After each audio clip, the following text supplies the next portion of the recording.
요한복음 6장 15절로 21절 말씀입니다. 그러므로 예수께서 그들이 와서 자기를 억지로 붙들어 임금으로 삼으려는 줄 아시고 다시 혼자 산으로 떠나가시니라. 저물매 제자들이 바다에 내려가서 배를 타고 바다를 건너 가버나움으로 가는데 이미 어두웠고 예수는 아직 그들에게 오시지 아니하셨더니 큰 바람이 불어 파도가 일어나더라. 제자들이 노를 저어 10여리쯤 가다가 예수께서 바다 위로 걸어 배에 가까이 오심을 보고 두려워하거늘 이르시되 내니 두려워하지 말라 하신대 이에 기뻐서 배를 영접하니 배는 곧 그들이 가려던 땅에 이르렀더라. 아멘. 어느 교회 단체에서 이스라엘로 성지순례를 갔답니다. 성지순례 코스 중에 이 베드로가 고기를 잡던 그 갈릴리 호수, 오늘 본문에 나오는 이 갈릴리 바다에 배 타는 그런 코스가 있었답니다. 목사님이 이 성도들이 같이 인솔해서 갔기 때문에 선장과 배삭에 대해서 물어봤습니다. 배삭이 얼마냐고. 근데 이 선장님이 너무 터무니없이 비싸게 가격을 부르더래요. 목사님이 이 바가지 같아서 깎아보려고 몇 번 말을 했지만 선장이 요지부동입니다. 그런 선장을 보고 목사님이 답답해서 이렇게 말을 했다고 합니다. 이러니까 예수님이 갈릴리 바다를 걸어서 건너신다 봅니다. 그렇게 얘기를 했다네요. 예수님께서 이 바다 위로 걸으신 기적, 요한복음에 기록된 5번째 이 표적입니다. 예수님이 하나님의 아들, 그리스도, 구세주라는 표적을 요한복음에서 보여주는데 5번째 표적이 바로 예수님께서 갈릴리 바다 위를 걸어서 가신 기적입니다. 이 본문은 누가복음 빼고 마태, 마가, 요한복음에 다 기록이 되어 있습니다. 그렇게 여러 기자들이 기록했다는 건 중요하다라는 것을 우리에게 알려주는 말씀인 것입니다. 오늘 이 말씀을 통해서 바다 위를 걸으신 예수님이라는 제목으로 말씀을 전하겠습니다. 우리 늘 하시던 대로 한번 고백합시다. 나는 예수 믿어 구원의 복을 받았습니다. 나는 예수 믿어 건강의 복을 받았습니다. 나는 예수 믿어 기적을 경험하게 되었습니다. 예수님을 잘 믿어서 성경에 기록된 모든 은혜와 복을 받으시고 우리가 사는 이 땅의 삶 가운데서 기적을 경험하는 우리 모두가 되시기를 예수님의 이름으로 축복합니다. 오늘 본문은 예수님께서 오병이어로 5,000명을 먹이신 그날 밤에 있었던 일입니다.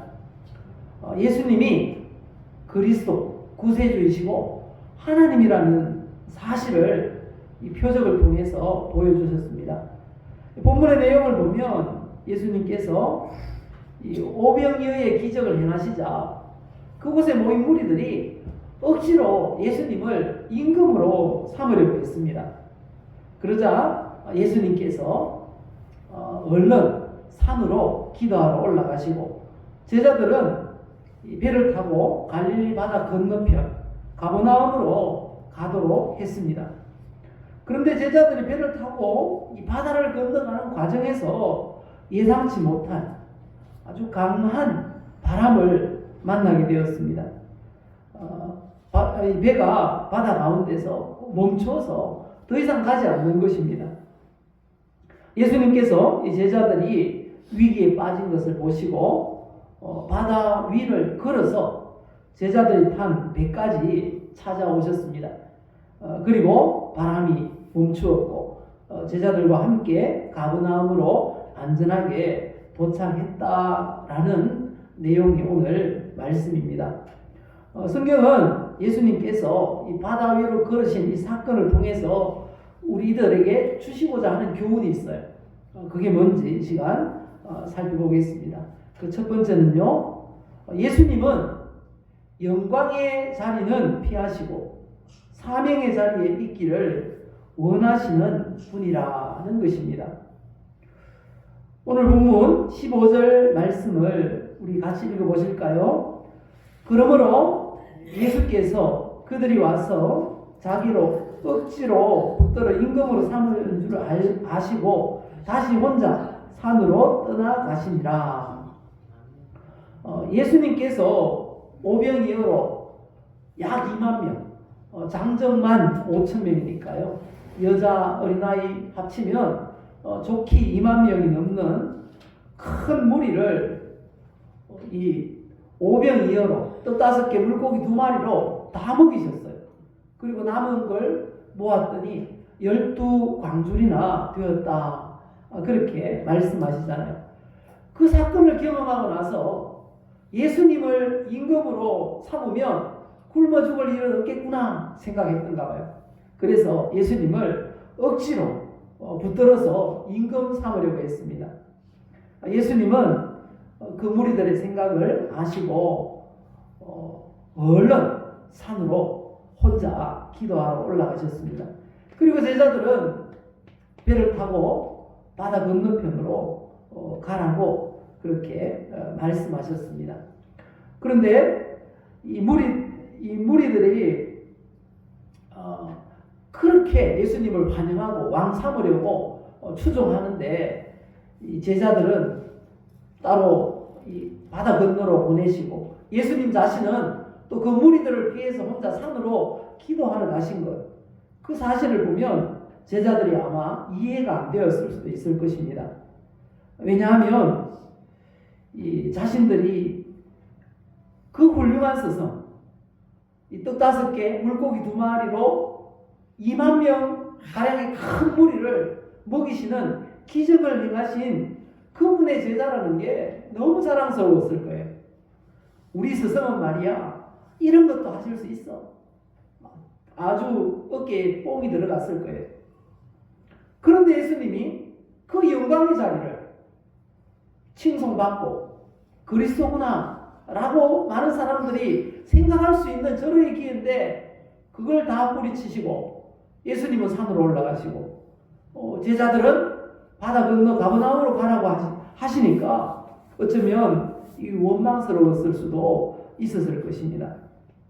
이 제자들은 아마도 많은 사람들로부터 환영받는 그 영광의 자리에 더 머물러 있고 싶어 했다라고 짐작할 수가 있습니다. 예수님께서는 그 제자들의 마음을 아시고요, 서둘러서 보내셨다라고 말씀합니다.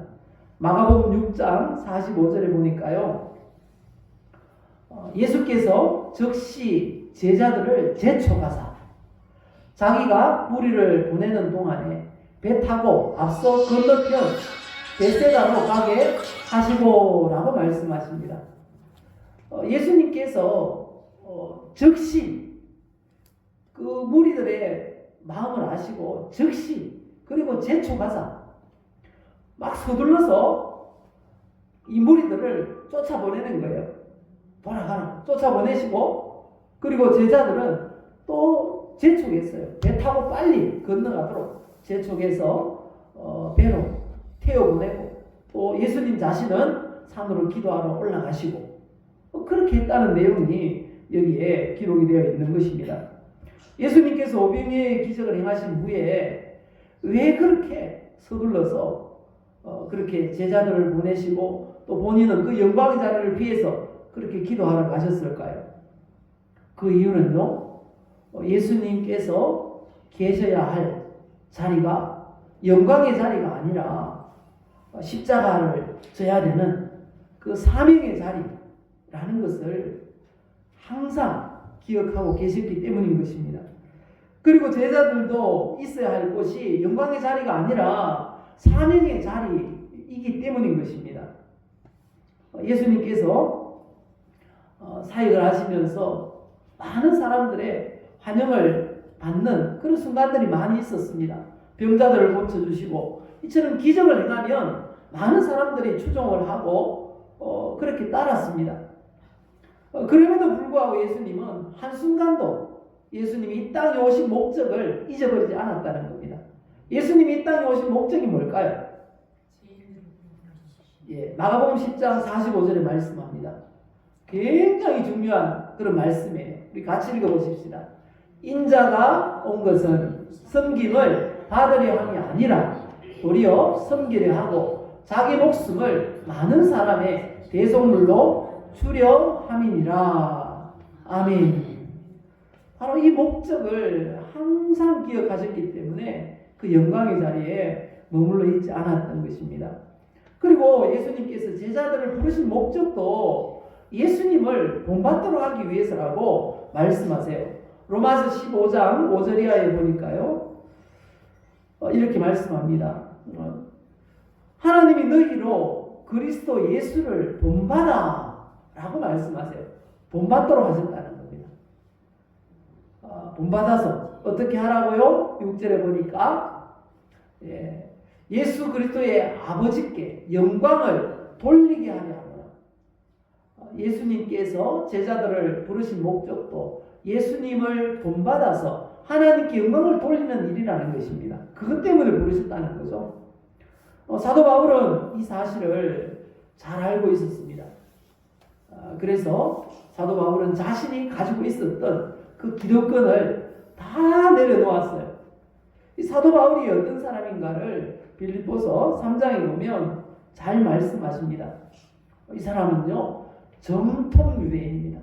유대인 중에도 가장 권력을 가지고 있었던 종교적인 분야에서 최고의 권력을 가지고 있었던 바리새인이었습니다. 뿐만 아닙니다. 그 당시 돈을 많이 줘도 살 수 없는 로마 시민권을 이 사도 바울은 태어나면서부터 가지고 있었어요. 그리고 또 머리는 얼마나 똑똑한지 몰라요. 그 당시 최고의 선생님이 가말리엘이라는 랍비였습니다. 요즘 말하면 서울대학교예요. 그 랍비의 문화생이었어요. 차기 이스라엘의 지도자감이었다는 거죠. 그래서 예수라는 이단이 나타났다. 그 당시에 소문이 그렇게 돌았어요. 그러니까 목숨 걸고 예수 믿는 사람 잡아다가 족치려고 따라다녔던 거예요. 그러다가 다메섹이라는 곳에 가다가 그 길가에서 예수님을 만났습니다. 그리고 나서 순간 다 내려놨어요. 예수님이 진짜 그리스도구나. 그거 발견하고 나서 다 내려놨어요. 그 내용이 바로 여기에 있습니다. 내게 유익하는 것을 내가 그리스도를 위하여 다 해로 여길 뿐더러 또한 모든 것을 해로 여기면 내 주 그리스도 예수를 아는 지식이 가장 고상하기 때문이라. 내가 그를 위하여 모든 것을 잃어버리고 배설물로 여기면 그리스도를 얻고 그 안에서 발견되려 함이라. 이렇게 말씀하십니다. 그때까지 가지고 있던 로마 시민권 그리고 랍비 후보생도 아니죠. 랍비죠. 구약 성경을 달달달 다 외우는 랍비였어요. 사도 바울이. 그래서 신약 성경을 13권 내지 14권이나 기록했잖아요. 그런 사람이 자기가 가지고 있던 모든 기득권을 배설물, 이 똥처럼 여겼다는 거예요. 다 버렸다는 거예요. 왜 그랬을까요? 사도 바울은 예수님을 본받는 그런 사람이었습니다. 그가 있어야 될 자리는 영광의 자리가 아니라 이 사명을 감당해야 될 그런 자리이기 때문에 그렇다는 걸 알았습니다. 그래서 사도행전 20장에 보니까 이렇게 고백합니다. 내가 달려갈 길과 주 예수께 받은 사명 곧 하나님의 은혜의 복음을 증언하는 일을 마치려 합니다. 이 사명이 바로 복음을 증언하는 일을 마치는 거라는 거예요. 그것을 위해서 나의 생명조차 조금도 귀한 것을 여기지 아니하노라. 이렇게 고백하고 있습니다. 사랑하는 우리 성도 여러분, 많은 사람들이 따라오고 환영하는 그 영광의 자리에 있기를 원하시죠? 하지만 예수님은 그런 자리보다 사명의 자리에 있어야 한다고 우리에게 도전하십니다. 성경이 그렇게 우리에게 말씀하세요. 그러나 우리가 원하는 그런 삶은 이런 삶을 원하잖아요. 잘 되기를 원하고 출세하기를 원하고 모든 사람이 나를 알아주기 원하고 큰 부자가 되기를 원하고, 하지만 그것이 인생의 목적이 되어서는 안 된다는 거죠. 그것을 추구하는 우리들에게 성경이 말씀하고 있는 것입니다. 그러나 너는 모든 일에 신중하여 고난을 받으며 전도자의 일을 하며 내 직무를 다하라. 우리에게 명령하십니다. 그리고 또 약속하세요. 이런 성도에게 면류관을 예비해 두셨다고. 디모데후서 4장 7절 이하에 보니까요. 나는 선한 싸움을 싸우고 나의 달려갈 길을 마치고 믿음을 지켰으니 이제 후로는 나를 위하여 의의 면류관이 예비되었으므로 주 곧 의로우신 재판장이 그날에 내게 주실 것이며, 내게만 아니라 주의 나타나심을 사모하는 모든 자에게 도니라 말씀하십니다. 믿으십니까? 네. 영광의 자리는 잠깐입니다. 대통령으로 그렇게 있었던 분들, 그 영광의 자리가 잠깐이잖아요. 그 영광이 지나가니까 감옥에도 가고요, 고난을 당하는 것을 알 수 있습니다. 세상 권력이 다 그래. 별 3개, 4개 달고요, 전역을 하면요, 충격이 얼마나 큰지 4층 아파트에서 떨어지는 충격을 겪는답니다. 큰 권력을 가지고 있을수록 그걸 내려놓으면 모든 걸 다 잃은 것 같은 느낌을 가진다는 거죠. 그래서 영광은 잠깐이라는 것입니다. 영광은 잠깐이에요. 사명의 자리에 있는 사람이 면류관을 받게 되는 것입니다. 사랑하는 우리 성도 여러분, 영광의 자리를 추구하지 마시고 사명의 자리를 추구하시기를 예수님의 이름으로 축복합니다. 그래서 면류관을 받으시기를 예수님의 이름으로 다시 한번 축복합니다. 그리고 두 번째, 예수님께서 바다를 걸으신 기적을 통해서 우리에게 주시는 교훈 두 번째는, 예수님은 고난당하는 성도에게 찾아오시는 분이라는 것입니다. 오늘 본문 16절 이하의 말씀을 보니까요, 제자들이 점을 매 제자들이 바다에 내려가서 배를 타고 바다를 건너 가버나움으로 가는데 이미 어두웠고 예수는 아직 그들에게 오시지 아니하셨더니 큰 바람이 불어 파도가 일어나더라. 이렇게 말씀하십니다. 여기 보면 예수님은 혼자 산으로 기도하러 가시고 제자들은 스스로 바다를 건너 그 가버나움으로 가신 것처럼 그렇게 묘사되어 있는데요, 마태복음 14장에 보니까 그렇지 않습니다. 예수님께서 재촉해서 막 보내셨던 거예요. 가기 싫은데 영광의 자리에 있고 싶은 제자들을 억지로 배 태워서 막 보내신 거예요. 그리고 예수님도 그 자리를 빨리 피해서 기도하려고 산으로 올라가셨던 걸 볼 수가 있습니다. 그런데 놀라운 건 제자들이 예수님의 말씀에 순종해서 배 타고 가는데 근데 큰 바람을 만난다는 거예요. 큰 바람을 만났어요. 근데 이 바람이 어떤 바람인가 하니까요, 마태복음 14장 24절에 말씀합니다. 바람이 거스름으로 이렇게 말합니다. 지금 제자들은 배 타고 가버나움으로 갑니다. 가버나움으로 가는데 바람이 맞은편에서 불고 있는 거예요. 근데 역풍이라는 거죠. 그 당시 배가 어떤 배였을까요? 모타가 달린 그런 쾌속정이었을까요? 아니었어요. 노젓는 배였어요. 12제자가 노를 저어가는 거예요. 2명씩 번갈아서 뭐 졌든지 그렇게 했겠죠. 그런데 바람이 거슬리는 거예요. 목적지를 향해 가려고 하는데 바람이 계속 마주 불어가지고 진도가 안 나가는 거예요. 어느 정도 얼마 시간을 바다에서 보냈는가 하면요. 마태복음 14장 25절에 보니까요. 밤 4경까지 해가 질 무렵 배를 탔는데 밤 4경까지, 이 밤 4경이라는 건 시간을 나타내는 그런 말인데요. 시간은 이렇습니다. 경이라고 하면 밤 시간을 말합니다. 밤 시간. 해가 지는 저녁 7시부터 새벽 5시, 해가 뜨기 전까지를 바로 경이라고 합니다. 초경은 저녁 7시에서 9시. 그럼 이경은요? 9시에서 11시. 3경은 11시에서 새벽 1시. 4경은 새벽 1시부터 3시까지.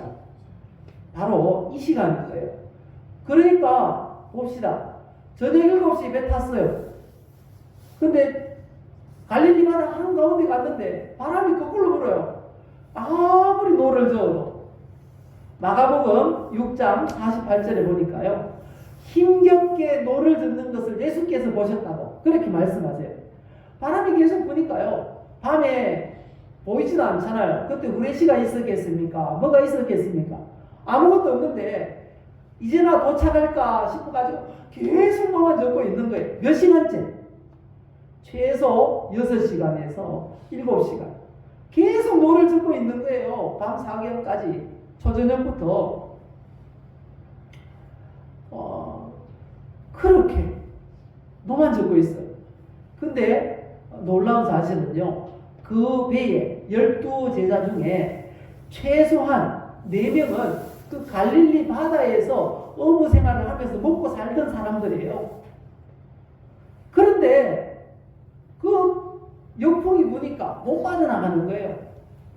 발이 묶여가지고 더 앞으로 나갈 수가 없는 거예요. 제자들의 그런 상황을 예수님께서 하셨을까요? 모를까요?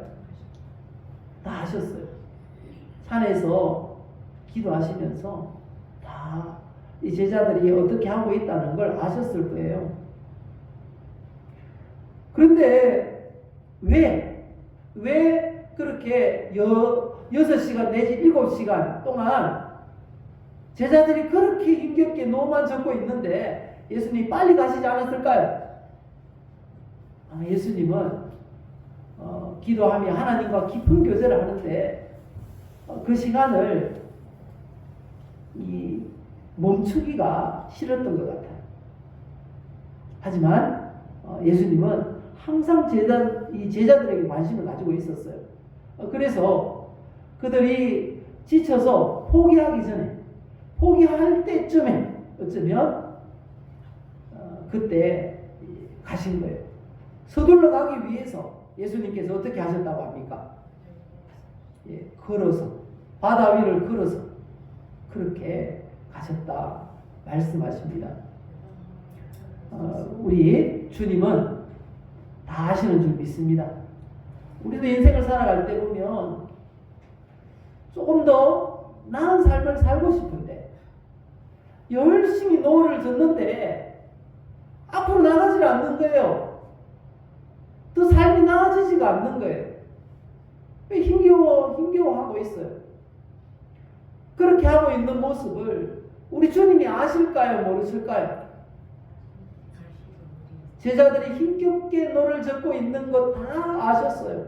그 주님께서 우리 성도들이 힘겹게 하루하루를 살아가는 걸 다 보고 계신다는 걸 우리는 기억해야 합니다. 우리 주님은 다 보고 계시는 줄 믿습니다. 그리고 고난당해서 정말 이 제자들이 낙심하기 직전에 찾아오셨어요. 그런데 예수님은 이 제자들이 고난당할 그때만 예수님께서 찾아오시고 그때만 관심 가지시고 그때만 그를 알고 계셨을까요? 아니라는 것입니다. 우리 주님은 우리가 이 자리에 있기 훨씬 전부터 우리를 아셨어요. 알고 계셨어요. 보고 계셨어요. 그리고 하나님의 때가 되었을 때에 한 사람씩 부르는 거예요. 누구를 통해서든지 부르는 거예요. 근데 그 계획을 언제 하셨는가? 에베소서 1장에 보니까요. 창세 전에 세상이 만들어지기 전에 벌써 예수 믿을 사람 다 계획해 놓으셨다는 거예요. 그 사람들을 때가 되면 부르신 거죠. 그래서 우리에게 말씀하세요. 어떤 일을 당해도 두려워하지 말라, 낙심하지 말라고 말씀하세요. 왜냐하면 이전부터 우리를 보고 계셨고 지금도 보고 계시고 앞으로도 우리를 보고 계실 것입니다. 믿으십니까? 그리고 우리가 힘들어할 때는 바다를 걸어서라도, 바다 위를, 머리를 걸어서라도 찾아오시는 줄 믿습니다. 그래서 이렇게 약속하고 있는 것입니다. 읽어보실까요? 너희는 강하고 담대하라. 두려워하지 말라. 그들 앞에서 떨지 말라. 왜요? 내 하나님 여호와가 너와 함께 가시며 결코 너를 떠나지 아니하시며 버리지 아니하실 것임이라. 믿으십니까? 우리 주님이 우리와 함께 하십니다.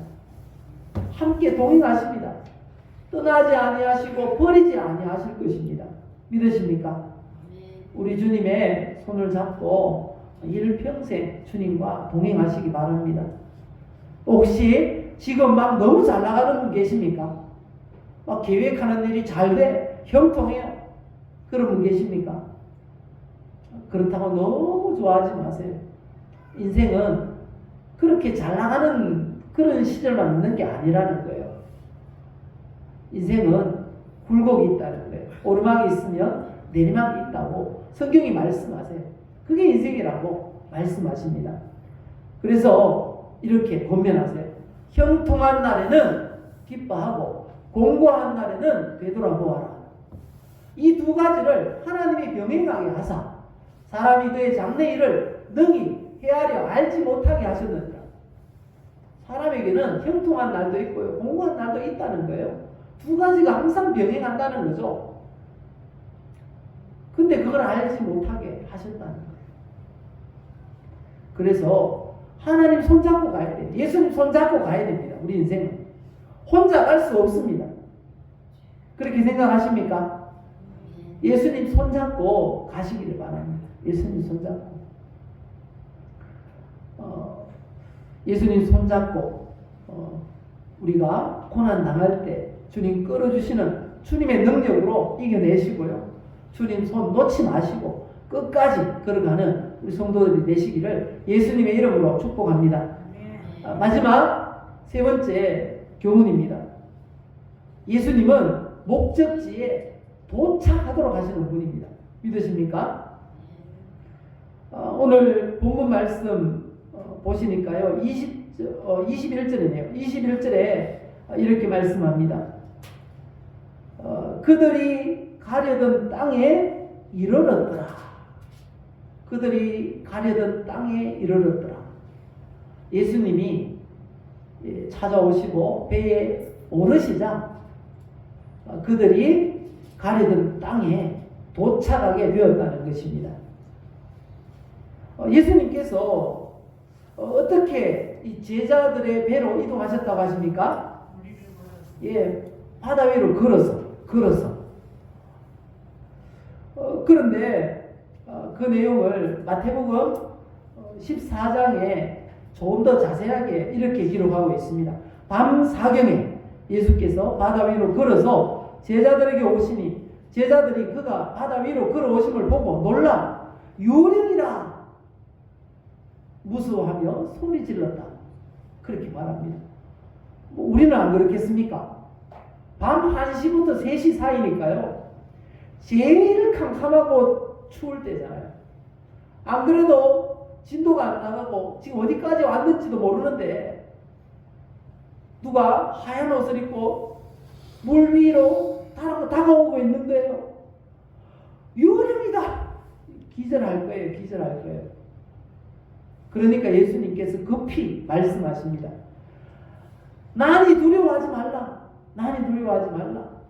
그래도 베드로가 못 믿어요. 만일 주님이시거든 나를 명하사 물 위로 오라 하소서 이렇게 말합니다. 그래서 예수님 뭐라고 하셨습니까? 베드로에게 오라 하시니까 베드로가 배에서 뛰어내렸어요. 진짜 물 위를 걸어가는 거예요. 근데 바람이 갑자기 부니까 두려워하는 마음이 생겼어요. 예수님을 봤으면 예수님께까지 갔을 텐데 이 물결을 바람을 봤어요. 그래서 퐁 빠져버렸습니다. 그런데 베드로가 물 위를 걸었다. 물 위를 걸은 사람 중에는 아마 최초일 거예요. 그리고 마지막일지 모르겠어요. 우리도 급할 때 그럼 저 세월못 위를 걸을 수 있겠네요. 베드로도 걸었는데 걸을 수 있겠죠? 예, 베드로는 걸었는데 우리는 왜 못 걸을까요? 예수님께서 오라 안 하셨잖아요. 예수님께서 오라 하셨으면 아마 걸어도 될 것 같아요. 근데 예수님께서 부르지도 않았는데 걸어가겠다고 그러면 빠집니다. 예수님은 그렇게 해서 배에 탔습니다. 배에 앉으시자마자 놀라운 일이 일어났어요. 그렇게 역풍이 불던 바람이 멈췄어요. 예수님께서 배에 오르시자마자 멈췄다라고 성경이 말씀하고 있습니다. 예수님은 무엇이든지 하실 수 있는 분입니다. 믿으십니까? 바람도 멈출 수 있고요. 파도도 잔잔하게 하실 수 있고요. 그리고 역풍을 순풍으로 바꿀 수 있는 분인 줄 믿습니다. 그래서 성경은 예수님은 모든 것을 하실 수 있는 분이라고 말씀하세요. 하나님께서 하고자 하시는 자를 긍휼히 여기시고 하고자 하시는 자를 완악하게 하신다고. 사람 마음까지도 움직이신다고 그렇게 말씀하십니다. 그렇게 해서 결국은 예수님이 그 배에 앉으시니까 목적지에 도착하게 되었습니다. 우리도 예수님이 타고 있던 그 배를 우리가 타고 있어요. 그 배가 뭘까요? 바로 구원의 방주 교회인 것입니다. 우리 교회에 예수님이 함께 계시고 우리 모두는 12제자들입니다. 요한계시록을 보면 12제자가 신약시대 성도들의 대표라고 그렇게 표현을 하고 있습니다. 그리고 구약시대 12지파 야곱의 12아들들은 구약시대 성도들의 대표라고 그렇게 말씀을 하고 있습니다. 예수님이 함께 타고 가신 그 배는 오늘날의 교회라는 것입니다. 그 배를 타야 목적지까지 도착할 수 있어요. 그 배가 목적지에 가는 가장 안전한 도구라는 것입니다. 무슨 일이 있어서 교회에서 내려오면 이 배에서 뛰어내리면 목적지에 도달할 수가 없습니다. 우리가 가야 될 최종 목적지 어디입니까? 예, 하나님의 나라, 천국이에요. 예수님이 함께 타신 이 교회라는 배에 같이 타고 있어야 천국이라는 최종 목적지에 도착할 수 있는 것입니다. 왜냐하면 예수님이 목적지에 도달하게 하시는 분이기 때문인 것입니다. 오늘 주신 이 교훈들을 마음에 새기시기를 바랍니다. 예수님이 타시면요 큰 바람도 멈출 수 있고요 그 역풍도 순풍으로 바꿀 수 있습니다. 믿으십니까? 그리고 우리를 최종 목적지 천국에 도착하게 하실 하실 것입니다. 이 사실을 믿는 우리 모두가 되시기를 예수님의 이름으로 축복합니다. 우리 함께 기도하십시다.